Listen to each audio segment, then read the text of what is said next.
গল্পটা শোনো, দেখো ইনশাল্লাহ আশা করি মনে রাখবে। দেখি আমরা আর্টিকেল মহাপ্রাচীরের গুপ্তধন, the treasure of the Great Wall. এই গল্পে আমরা আর্টিকেল শিখবো। তাহলে গল্পের নাম দিলাম আমরা কি, মহাপ্রাচীরের গুপ্তধন। একথা এক বই একটি পুরোনো ম্যাপ খুঁজে পেল। তুমি জাস্ট প্রথমে গল্পটা একটু মনে রাখো, এখানে কোনো কিছু মনে রাখার দরকার নেই আপাতত, তুমি জাস্ট গল্পটাকে রপ্ত করো। একদা এ বই একটি পুরোনো ম্যাপ খুঁজে পেল। দা বই ম্যাপটি দেখে বুঝতে পারলো যে এটি একটি গুপ্তধনের। সে ছিল ইউনিভার্সিটি স্টুডেন্ট এবং অ্যান অনেস্ট ম্যান। সে ঠিক করলো অভিযানে যাবে। পরদিন সকালে সে অ্যান অ্যাপল খেয়ে যাত্রা শুরু করলো।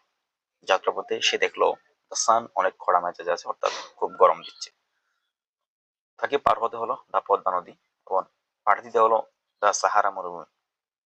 সে ছিল তার দলের দ্য বেস্ট ট্রাভেলার। পকেটে থাকা কম্পাস দিয়ে সে দ্য নর্থ দিকে যেতে লাগলো। যেতে যেতে ক্লান্ত হয়ে সে দ্য গিটার বাজাতে শুরু করলো। হঠাৎ এক দস্যু এসে তাকে বলল, দ্য মুসলিমস বা দ্য হিন্দুস কাউকে চেন, আমার টাকা চাই। অপু ছিল সাহসী।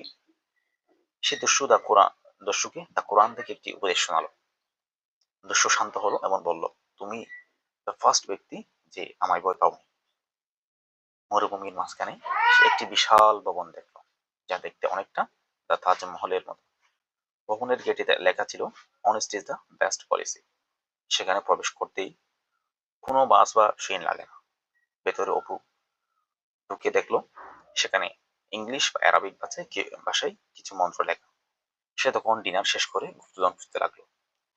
হঠাৎ সে চিৎকার করে উঠলো, হোয়াট এ বিউটিফুল সিন! কারণ সে লট অফ সোনা খুঁজে পেল।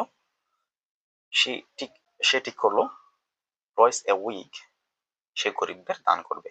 সে এখন হ্যাপিয়েস্ট মানুষ। তাহলে এটাই ছিল আমাদের